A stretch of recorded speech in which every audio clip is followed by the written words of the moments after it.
नमः सर्वेभ्यः। सभी विद्यार्थियों के लिए नमस्कार। हमारे YouTube चैनल लखनमाली में आपका पुनः एक बार फिर से स्वागत करते हैं। दोस्तों, आज हम छठवां पाठ जो आपका चल रहा है 12वीं कक्षा के विद्यार्थी, उसका ये आपका दूसरा आपका वीडियो रहेगा। और इसके अंदर हम आज बताएंगे आपको इस पाठ के अंदर जो इसकी भूमिका है, इस पाठ के अंदर जो भी प्रस्तावना के रूप में जो कुछ दिया गया है, इसकी पूरी डिटेल यहाँ पर हम आज जानेंगे। तो चलिए स्टार्ट करते हैं बिना किसी लंबी भूमिका के। आज हम पार्ट स्टार्ट करते हैं सीधा। आपको इसमें बताते हैं क्या इसमें विषय है मुख्य रूप से।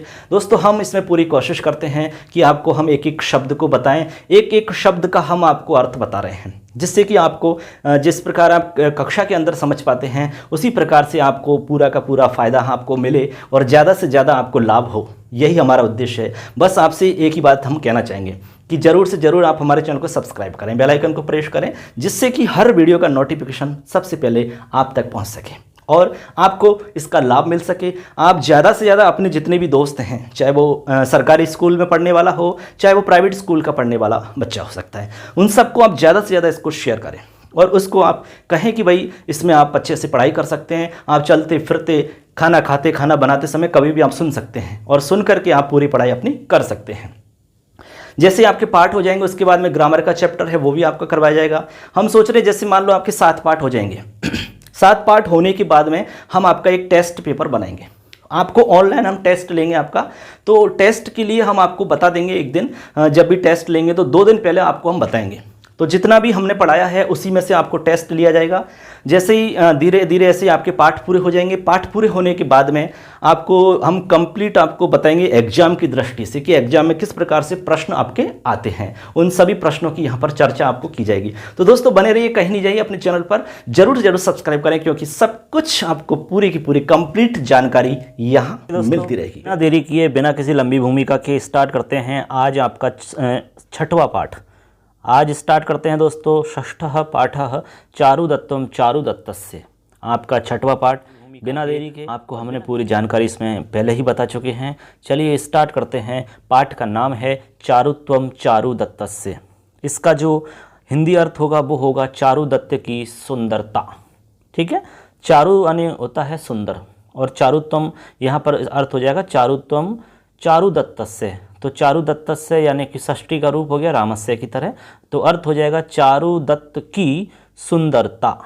ठीक है, और ये जो हम रचना पढ़ रहे हैं, जिस नाटक की बात कर रहे हैं, इसके रचनाकार हैं शूद्रक जी, महाराज शूद्रक। ठीक है, चलिए स्टार्ट करते हैं। जैसे कि आप स्क्रीन पर देख पा रहे हैं, इसमें क्या विशेष है वो सारी की सारी चीज़ इसमें आपको हम बताते हैं। सबसे पहले तो हम इसमें आपको उच्चारण करके बताते हैं। इसमें जो लिखा हुआ है देखिए, अस्य नाट्यांशस्य कथावस्तुनः सम्बन्धः शूद्रक विरचितस्य मृच्छकटिकम् इति नामधेयस्य प्रकरणस्य प्रस्तावनायां वर्णितस्य नायकस्य चारुदत्तस्य चारित्रिकौदार्येण अस्ति। ठीक है, अब इसमें आपको ये देखना है, इनका जो भी कठिन शब्द है इसमें उसको हम देख लेते हैं। तो ये तो उच्चारण हो जाएगा कि अस्य यानी इस। ठीक है, अस्य यानी इस, नाट्यांशस्य यानी नाट्यांश की, कथावस्तुना, कथावस्तुना का मतलब हो जाएगा कथावस्तु का, संबंध यानी संबंध, शूद्रक यानी कि रचनाकार है, शूद्रक विरचितस्य। तो शूद्रक विरचितस्य का मतलब हुआ शूद्रक द्वारा रचित। ठीक है, मृच्छकटिकम, मृच्छकटिकम इति नामधेयस्य, इति नामधेयस्य का मतलब हुआ इस मृच्छकटिकम नाम के। ठीक है, मृच्छकटिकम नाम के, प्रकरणस्य, प्रकरणस्य मतलब हुआ प्रकरण। ठीक है, यानी जो प्रकरण है ये हमारे जो रूपक होते हैं, रूपक यानी कि नाटक के 10 भेद होते हैं, उसमें से एक भेद है प्रकरण। ठीक है, तो जैसे कि आपको हम अभी स्क्रीन पर दिखा रहे हैं कि नाटक के कौन कौन से भेद होते हैं। तो देखिए बच्चों, ये आपके नाटक के भेद हैं। कंप्लीट आपको स्क्रीन पर दिख रहे होंगे, सारे के सारे नाटक के भेद हैं 10 के 10। इसमें आपका प्रकरण का नाम भी दिख रहा होगा। ठीक है ना, तो ऐसे आपको पता लग गया कि जो नाटक या आपके प्रकरण या रूपक जो है, ये सब नाटक के ही भेद हैं। तो प्रकरण एक प्रकार का नाटक का भेद है। आपको और आगे स्पष्ट और बता देंगे अच्छे से। तो प्रकरण से यानी प्रकरण का या प्रकरण के प्रस्तावनायाम, प्रस्तावनायाम का मतलब होता है प्रस्तावना में। क्या अर्थ हुआ? प्रस्तावना में। वर्णितस्य नायकस्य, यानी कि वर्णित नायक चारुदत्तस्य, यानी चारुदत्त का।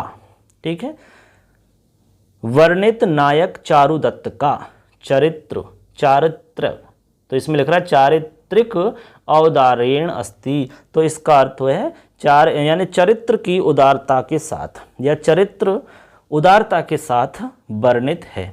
ठीक है, यानी चारित्रिक औदार्यण, यानी चरित्र जो है वो उदारता के साथ में वर्णित है, ऐसा इसका मतलब है। अब एक साथ पूरे का अर्थ देख लो आप। अस्य नाट्यांशस्य कथा वस्तुना संबंधः शूद्रक विरचितस्य मृच्छकटिकमिति नामधेयस्य प्रकरणस्य प्रस्तावनायां वर्णितस्य नायकस्य चारुदत्तस्य चारित्रिक औदार्येण अस्ति। यानी इस नाट्यांश की कथा वस्तु का संबंध शूद्रक रचित मृच्छकटिकम नाम के प्रकरण की प्रस्तावना में वर्णित नायक चारुदत्त का चरित्र उदारता के साथ में वर्णित है, उदारता के साथ में वर्णित है, ये इसका मतलब हो जाता है। तो आपको ये मतलब समझ में आ गया होगा। अब चलते हैं आगे। आगे लिख रहा है को नाम शूद्रकः। ठीक है, तो इसका मतलब हुआ को नाम शूद्रकः, यानी शूद्रक कौन है?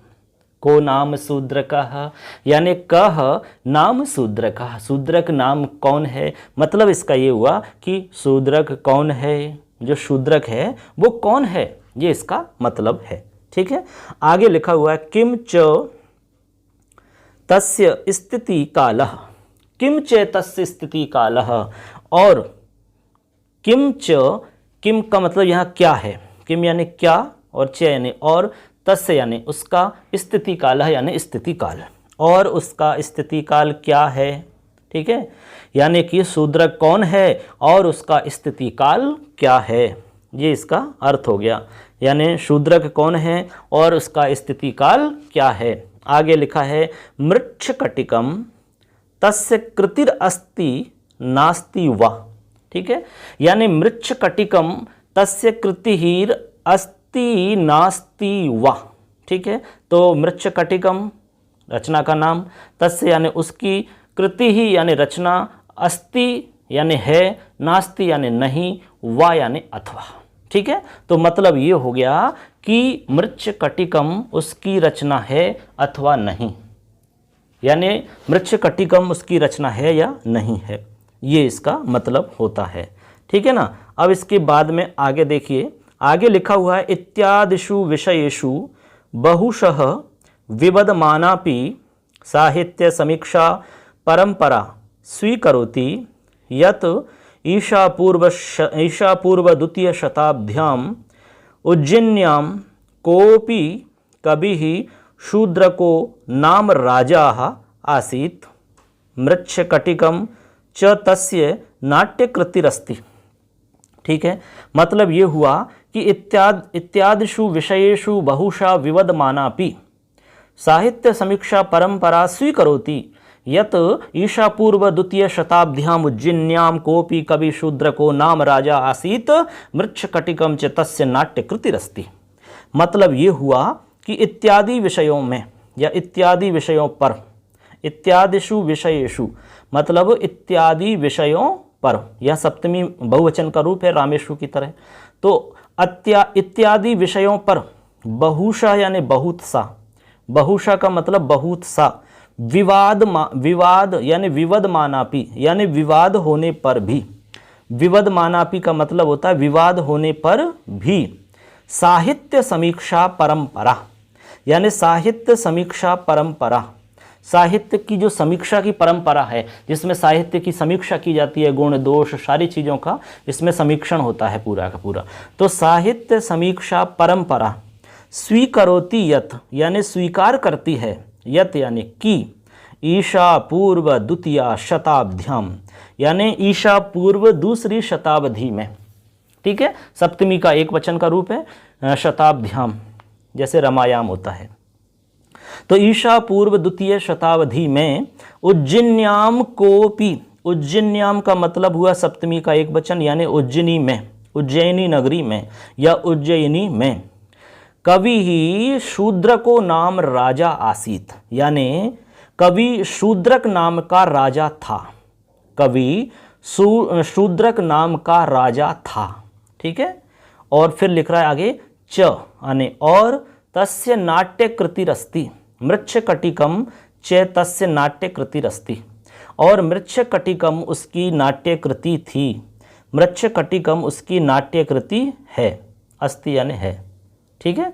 और फिर लिखा हुआ है मृच्छकटिकम च तस्य नाट्य कृतिरस्ति, यानी मृच्छकटिकम उसकी नाट्य कृति है।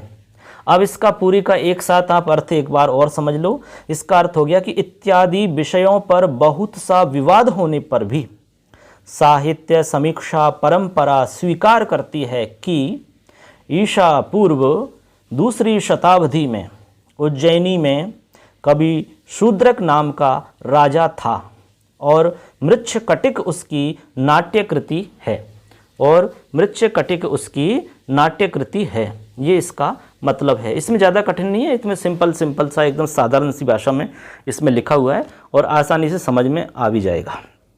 अब देखो आगे देखते हैं। आगे लिखा हुआ है रूपकस्य नाटकादिषु 10 प्रकारेषु मृच्छकटिकम प्रकरण विधात्मकम रूपकम अस्ति। ठीक है। यानी रूपकस्य नाटकादिषु 10 प्रकारेषु मृच्छकटिकम प्रकरण विधात्मकम रूपकम अस्ति। ठीक। हमने आपको पहले ही बताया था कि जो रूपक के भेद हैं वो 10 होते हैं, यानी नाटक के 10 भेद होते हैं। उन 10 भेदों के अंदर प्रकरण भी एक अलग से भेद होता है, यानी ये भी एक भेद है। तो रूपक के, अब इसका अर्थ है रूपकेश, रूपकस्य, रूपकस्य का अर्थ हो जाएगा षष्ठी का एक वचन है तो रामस्य की तरह अर्थ होगा रूपक के। ठीक है। रूपक के नाटकादिषु, तो वही आपका रामेशु की तरह, रूपक के नाटक आदि में। ठीक है। 10 प्रकारेषु यानी 10 प्रकारों में। 10 प्रकारेषु का मतलब क्या हुआ बच्चों? 10 प्रकारों में। ठीक है। मृच्छकटिक, मृच्छकटिक यानी मृच्छकटिक प्रकरण विधात्मकम रूपकम अस्ति। जो मृच्छकटिक है वो प्रकरण विधा वाला रूपक है, यानी प्रकरण है ये एक प्रकार का। हमने कहा कि 10 प्रकार होते हैं, तो उन 10 प्रकारों में से जो मृच्छकटिक है वो प्रकरण विधा वाला रूपक है, यानी प्रकरण इसका एक प्रकार है। ठीक है। ऐसे है आपका। अब प्रकरण क्या है इसके बारे में थोड़ा सा आगे भी बताया जा रहा है, तो प्रकरण के बारे में आपको आगे लिखा हुआ है इसमें। फिर तो देखिए क्या लिखा हुआ है। आगे लिखा हुआ है प्रकरणस्य लक्षणानुसारम मृच्छकटिकस्य कथानकम लोकाश्रितं कवि कल्पितंच प्रधान रसः श्रृंगारा नायकश्च उज्जैन्याः दरिद्र द्विजसार्थवाह चारुदत्तः अस्ति। ठीक है। अब इसमें क्या लिख रहा है ये आप समझेंगे। लिखा हुआ है प्रकरणस्य लक्षणानुसारम। ठीक है। मतलब ये हुआ कि प्रकरणस्य का मतलब प्रकरण के। ठीक है। प्रकरण के, एक एक शब्द को समझ लो। लक्षणानुसारम यानी लक्षण के अनुसार, जो प्रकरण का लक्षण होता है उस लक्षण के अनुसार। अभी जैसे ये यहाँ तक हम आपको इसमें बता देते हैं पाठ की प्रस्तावना, उसके बाद में आपको प्रकरण के विषय में भी हम बताएंगे कि प्रकरण होता क्या है। ठीक है। और उसमें आपको डिटेल से पूरी बात प्रकरण आपको समझा देंगे, प्रकरण किसे कहते हैं, प्रकरण क्या होता है। ठीक है। और 10 भेद जो है वो कौन कौन से होते हैं। तो यहाँ देखिए प्रकरण से यानी प्रकरण के लक्षणानुसारम का मतलब लक्षण के अनुसार। मृच्छकटिकस्य, मृच्छकटिकस्य का मतलब हो गया मृच्छकटिक का, मृच्छकटिक का। ठीक है। तो मृच्छकटिक का। फिर लिखा हुआ है कथानकम यानी कथानक। ठीक है। इसकी जो कथा वस्तु है वो लोकाश्रितम कवि कल्पितंच, यानी जो कथानक है वो लोक पर आश्रित है, यानी लोग पर आश्रित है और कवि कल्पित है, कवि कल्पना के आधार पर है, कवि कल्पित है। ठीक है। एक तो लोक आश्रित कथानक है और कवि कल्पित है। ठीक है। इसके अलावा प्रधान रसः श्रृंगारः, और इसका जो प्रधान रस है वो श्रृंगार है। रस तो आप जानते ही हैं, ठीक है। तो इसमें जो प्रधान रस है वो श्रृंगार रस है, ये आपको ध्यान रखना है। आपसे पूछें कि चारुत्तम चारुदत्त से, यानी कि जो आपके मृच्छकटिकम से लिया गया पाठ है, इसमें मुख्य रस कौन सा है, तो इसमें आपका मुख्य रस होगा श्रृंगार रस, ठीक है। आगे लिख रहा है नायकश्च, यानी कि और नायक, उज्जैन्याः दरिद्र द्विज सार्थवाह चारुदत्त अस्ति, यानी उज्जैनी का द्विज यानी होता है ब्राह्मण, ठीक है, और दरिद्र यानी गरीब, और फिर सार्थवाह का मतलब व्यापारी, चारुदत्त यानी चारुदत्ता अस्ति यानी है, मतलब नायक उज्जैनी का गरीब ब्राह्मण व्यापारी चारुदत्त है, ब्राह्मण व्यापारी चारुदत्त है। अब इसका जो हमने लाइन बताई है इनका एक साथ अर्थ समझ लो आप, पूरे का हम एक साथ बताएंगे। अब प्रकरणस्य लक्षणानुसारम से आपको पूरा अर्थ बताएंगे, तो एक बार आप देखते चलिए, हम बोल रहे हैं अर्थ इसका। प्रकरण के लक्षण के अनुसार, ठीक है, मृच्छकटिक का कथानक लोक पर आश्रित है और कवि कल्पना पर आधारित है, ठीक है। प्रधान रस श्रृंगार है, नायक उज्जैनी का गरीब ब्राह्मण व्यापारी चारुदत्त है, व्यापारी चारुदत्त है, कौन है, नायक लिखा हुआ है। अब उसको हम देखते हैं इसमें क्या है। आगे लिख रहा है द्वे नायकेत्र, यानी द्वे नायके अत्र, एका कुलजा द्यूता अपरा च वसंत सेना नाम गणिका, ठीक है। यानी द्वे नायकेत्र, यानी यहाँ पर दो नायिकाएं हैं, यहाँ दो नायिका हैं, द्वे नायके अत्र, यहाँ पर दो नायिका हैं, एक कुलजा यानी एक कुल में पैदा हुई, द्यूता है, एक तो कुलजा है, कुलजा का मतलब होता है कुल में पैदा हुई, यानी अपने ही कुल की, तो एक तो हुई कुलजा जो कुल में पैदा हुई, उसका नाम है द्यूता, द्यूता, यानी ये द्यूता जो है ये चारुदत्त की पहली पत्नी है, मुख्य पत्नी है, ठीक है। तो ये तो हो गई आपकी चारुदत्त की जो मुख्य पत्नी है, ये आपकी पहली नायिका हो जाती है।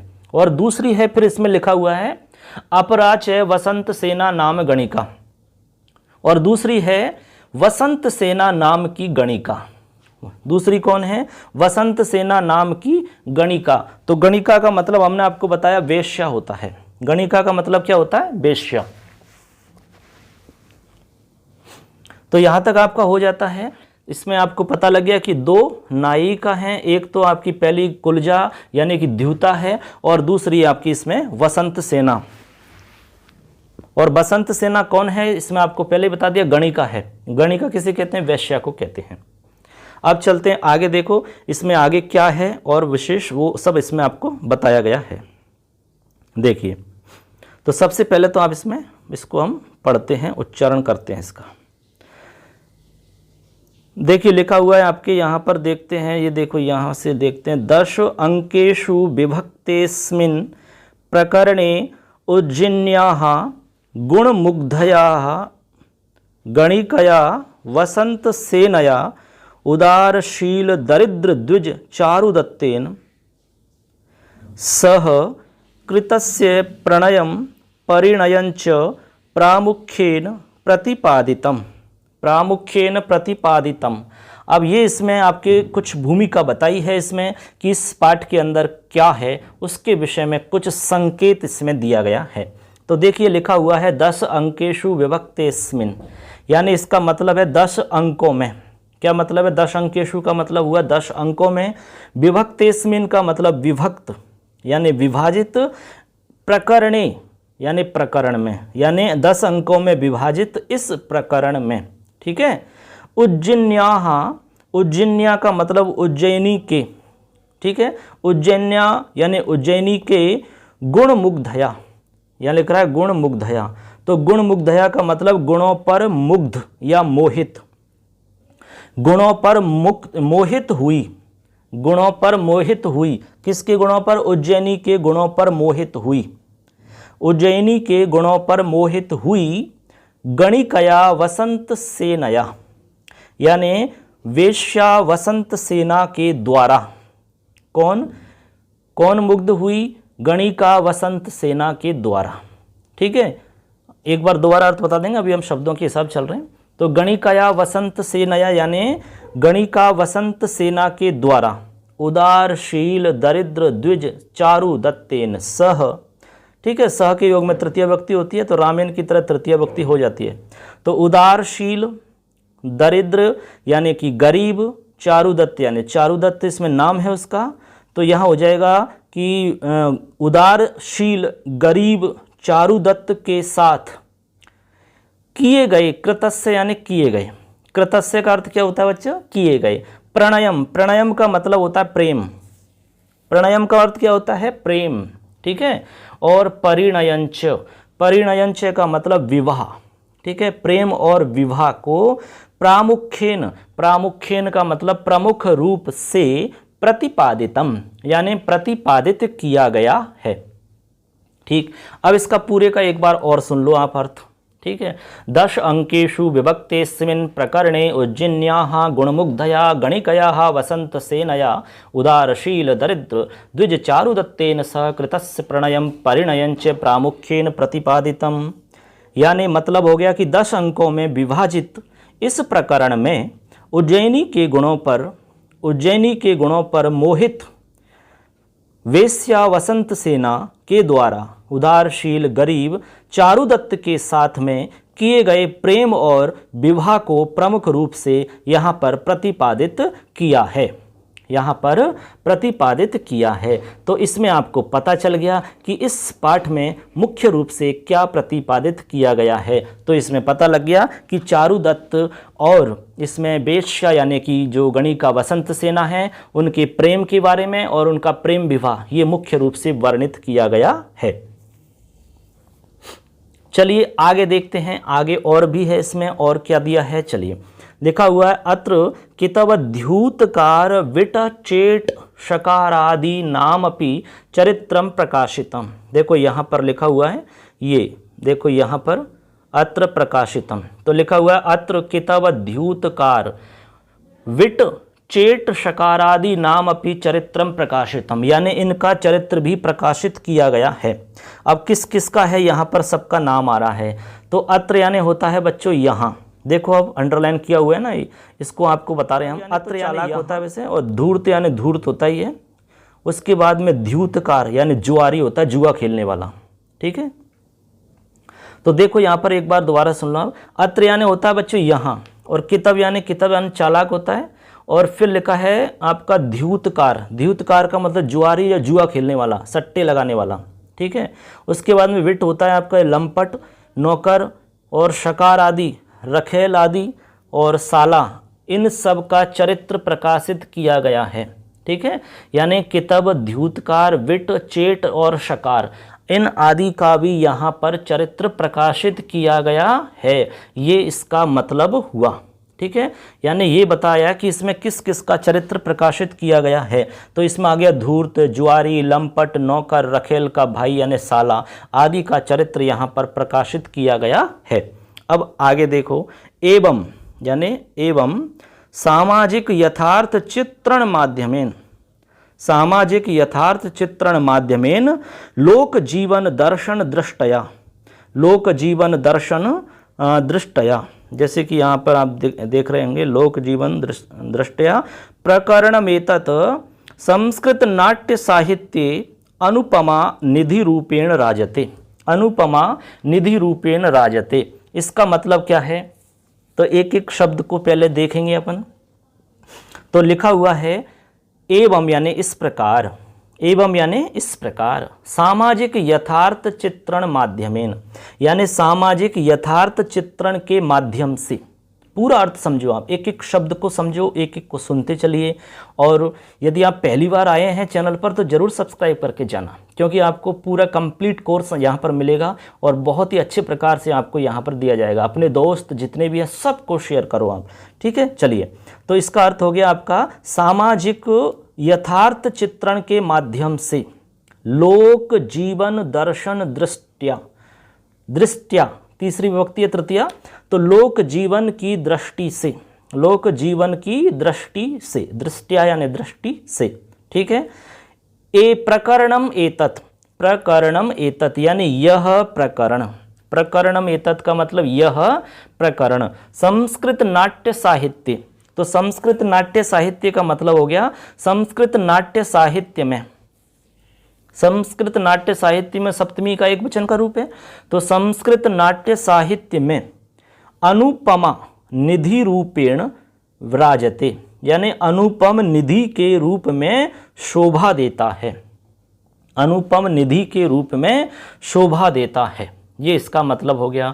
अब पूरे का एक बार और समझ लो आप चाहे। एवं सामाजिक यथार्थ चित्रण माध्यमेन लोक जीवन दर्शन दृष्ट्याः प्रकरणम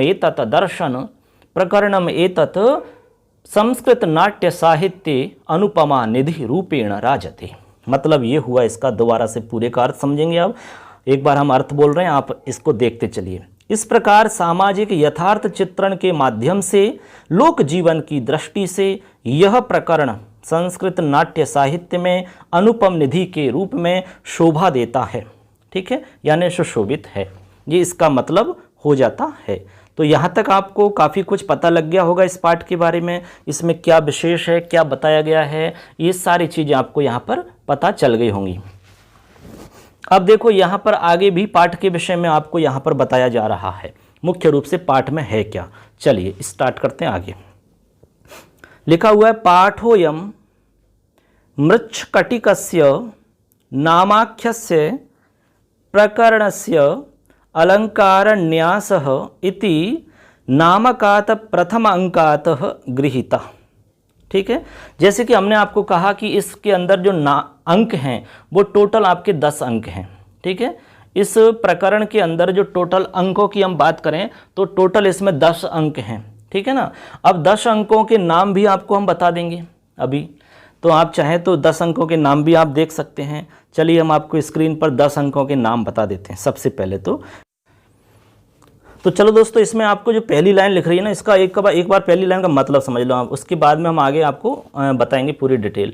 तो लिखा हुआ पाठोयम, यानी कि पाठोयम का मतलब यह पाठ, पाठोअयम यह पाठ मृच्छकटिकस्य, मृच्छकटिकस्य यानी मृच्छकटिक नाम के, प्रकरणस्य यानी प्रकरण के, प्रकरणस्य यानी प्रकरण के, अलंकारन्यास यानी अलंकारन्यास, इति नामकात यानी नाम के, प्रथम अंकात यानी प्रथम अंक से, गृहीता यानी ग्रहण किया गया है। यानी कि इसका मतलब हो गया कि यह पाठ मृच्छकटिक नाम के प्रकरण के अलंकार न्यास नाम के प्रथम अंक से लिया गया है।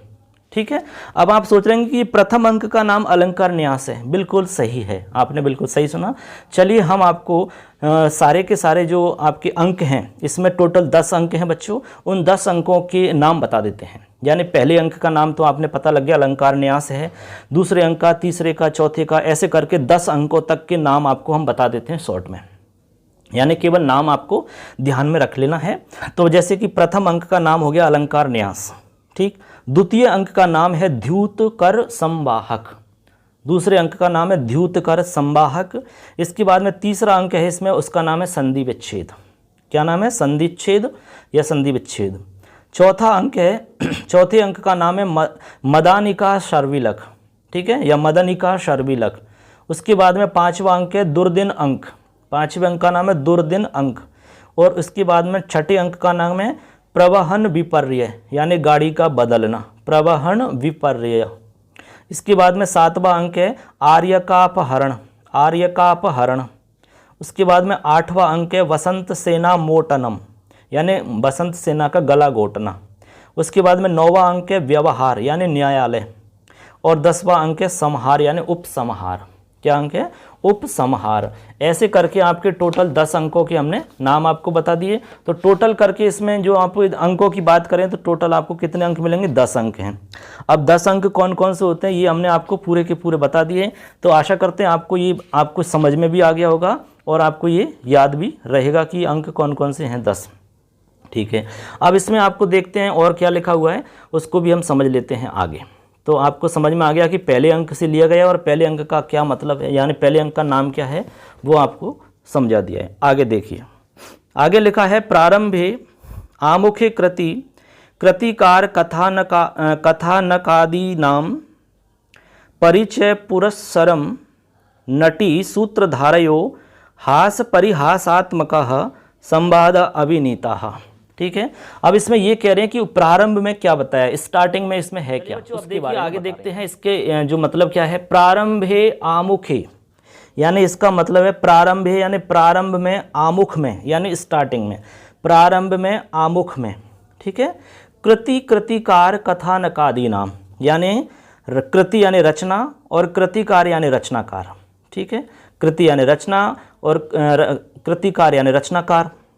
कथानक आदि नाम यानी कथानक आदि का, कथानक आदि नाम का अर्थ होता है कथानक आदि का। परिचय पुरस्सरम यानी परिचय देते हुए, परिचय पुरस्सरम यानी परिचय प्रस्तुत करते हुए। नटी सूत्रधारयो, नटी और सूत्रधार का, नटी सूत्रधारयो का अर्थ हुआ नटी और सूत्रधार का। हास परिहासात्मक यानी हास और परिहास का मतलब है हंसी मजाक से युक्त, हंसी मजाक से युक्त। संवाद अभिनीता यानी संवाद का अभिनय किया गया है, यानी यहाँ पर जो अभिनय होगा वो नटी और सूत्रधार का स्टार्टिंग में हंसी मजाक वाला यहाँ पर एक सीन आता है। यहाँ से आपकी शुरुआत होती है इसमें। अब आप सोच रहे हैं कि सूत्रधार कौन है। सूत्रधार का मतलब होता है जो नाटक में नाटक की शुरुआत यानी जब नाटक की स्टार्टिंग होती है उससे पहले मंच पर आकर के नाटक के बारे में कुछ प्रस्तुत करता है या नाटक के विषय में कुछ उसकी प्रस्तावना के रूप में बताता है, ठीक है। जिससे कि श्रोता और देखने वाले दर्शक लोग हैं उनको ये पता लग जाता है कि इस नाटक में क्या होने वाला है। तो ये उनका मुख्य कार्य होता है, ठीक है। अब देखो आगे क्या लिखा हुआ है। अब इसका अर्थ देख लो, एक तो पूरे का एक साथ पंक्ति का अर्थ देख लो। इसका हो जाएगा प्रारंभे आमुखे कृति कृतिकार कथानकादि नाम परिचय पुरस्सरम नटी सूत्रधारयो हाशः परिहासात्मका संवाद अभिनीता। मतलब हो गया कि प्रारंभ में आमुख में रचनाकार तथा कथानक आदि का परिचय देते हुए नटी और सूत्रधार का हास परिहास से युक्त संवाद का यहाँ पर अभिनय है, ठीक है। अभिनय यहाँ पर बताया गया है। अब देखो आगे फिर देखते हैं। तो यहाँ तक की जानकारी आपकी ये पूरी हो जाती है। इसमें जो जो बताया गया है वो सब आपको याद रखना है, ठीक है ना। अब देखते हैं आगे, चलिए। अनंतरम चारुदत्तस्य कृते तस्य मित्रेण जूर्णवृद्देन प्रेषितं प्रावारकं स्वीकृत्य विदूषकाः मैत्रेयः उपस्थिता भवति। अब इसके बाद में जो कथा है उसके बारे में कुछ संकेत दिया जा रहा है, ठीक है। क्या संकेत है देखो। अनंतरम, अनंतरम का मतलब है इसके बाद में, अनंतरम यानी इसके बाद में। चारुदत्तस्य कृते, कृते का मतलब के लिए है, तो चारुदत्त के लिए, ठीक है, चारुदत्त के लिए। तस्य मित्रेण, तस्य मित्रेण का मतलब उसके मित्र के द्वारा, चारुदत्त के लिए उसके मित्र कौन, जूर्णवृद्देन यानी उसके मित्र जूर्णवृद्ध के द्वारा प्रेषितम यानी भेजे गए। प्रेषितम का अर्थ होता है बच्चों भेजे गए। प्रावारकम, प्रावारकम का मतलब होता है पर्दा या चादर, या पर्दा होता है या चादर या दुपट्टा, ठीक है। तो भेजे गए दुपट्टा या चादर या पर्दा को स्वीकृत यानी स्वीकार करके विदूषक मैत्रेय, यहाँ पर विदूषक का नाम है मैत्रेय, तो विदूषक मैत्रेय उपस्थिता भवति, उपस्थित होता है।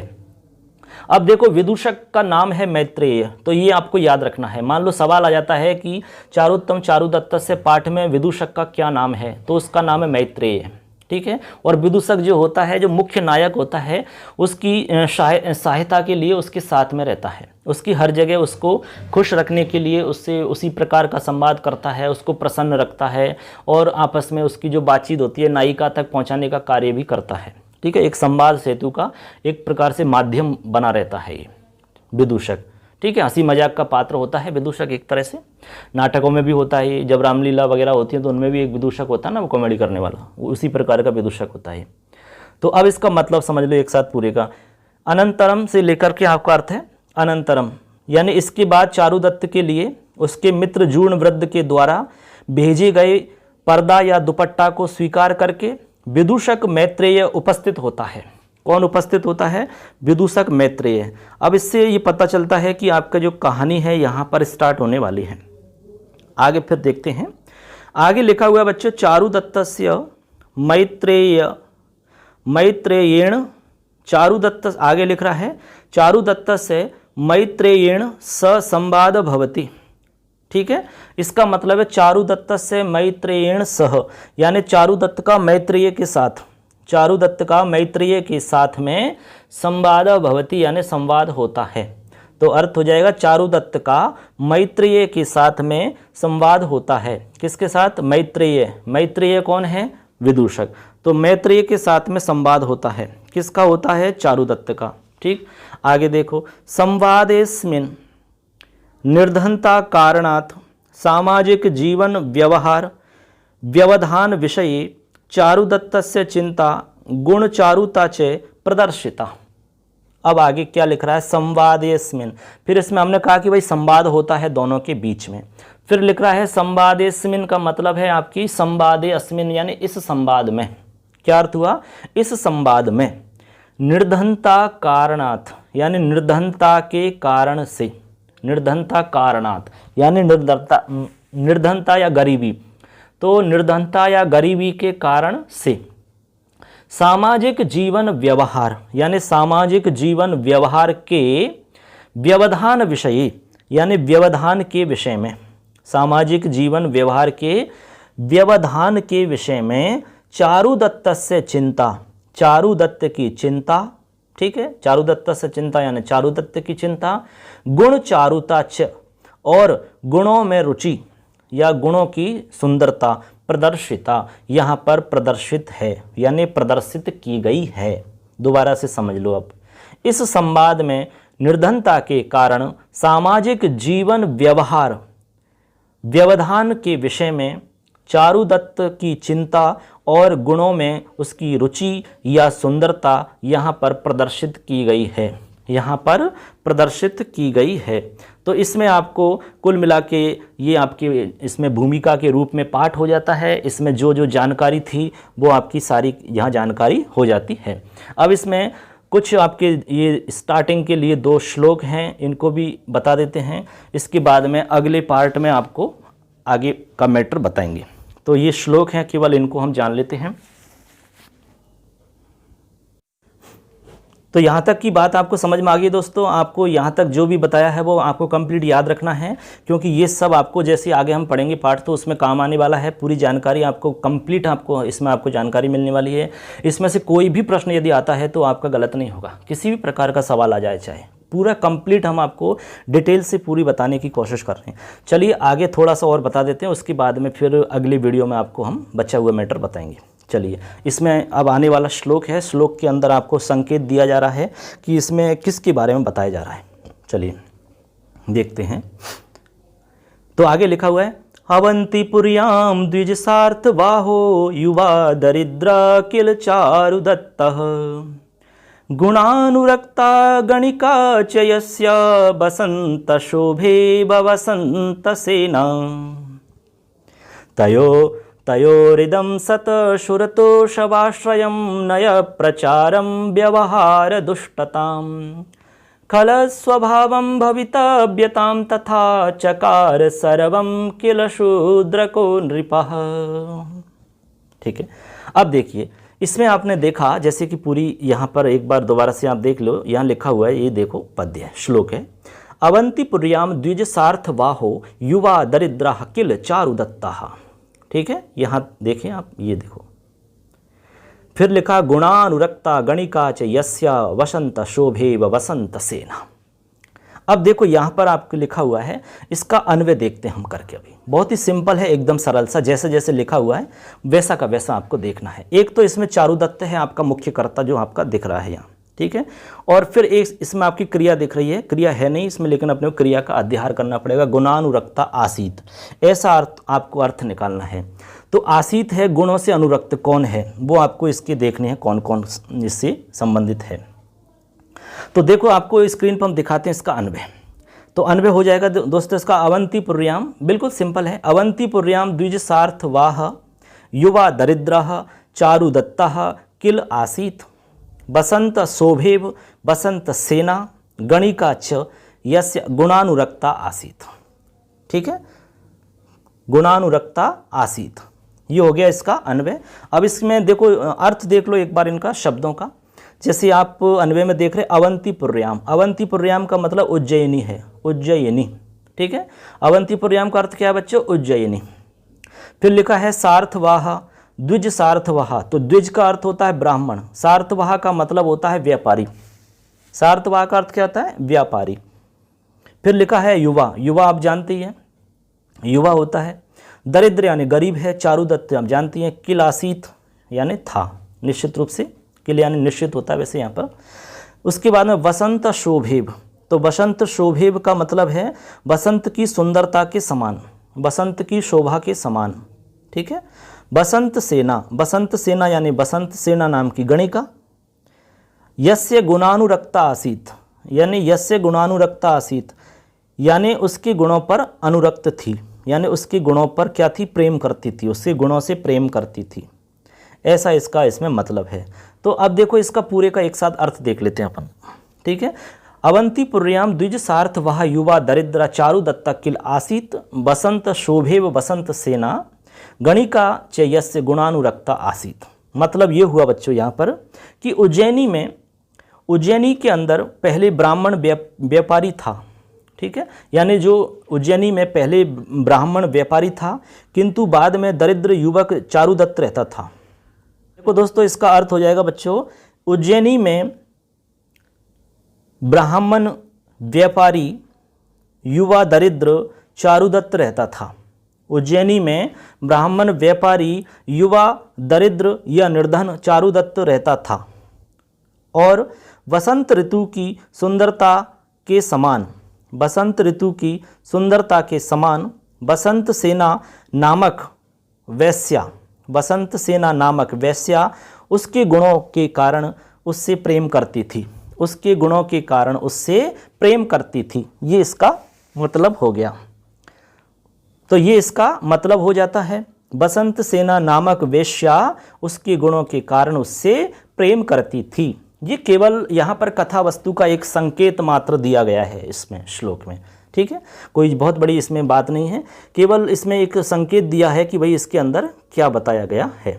तो बस सिंपल सा है, आपको समझ में आ गया होगा। अब दूसरा इसमें श्लोक है तयोरिदम सत श्रुतो शवाश्रयम नय प्रचारम व्यवहार दुष्टताम खलस स्वभावम भवितव्यताम तथा चकार सर्वम किल शूद्रको नृपः।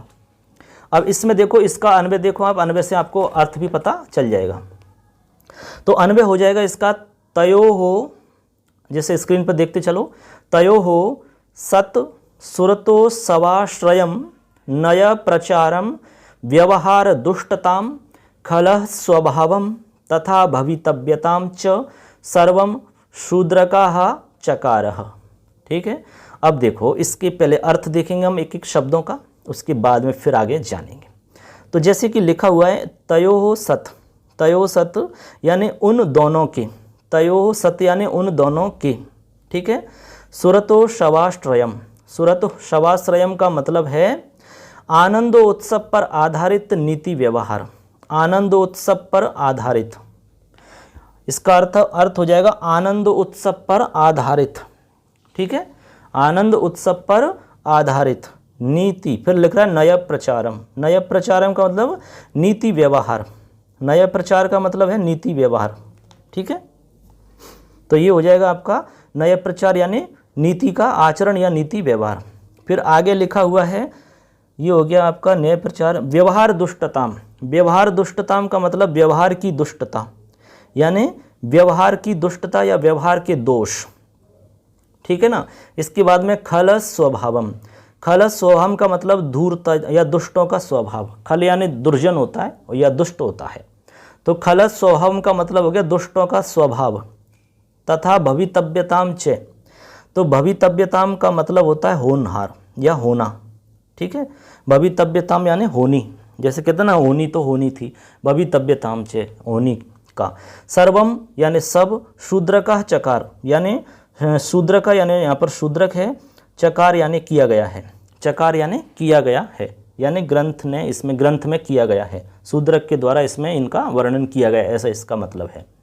चकार यानी किया गया है, चकार क्री धातु से बनता है चकार।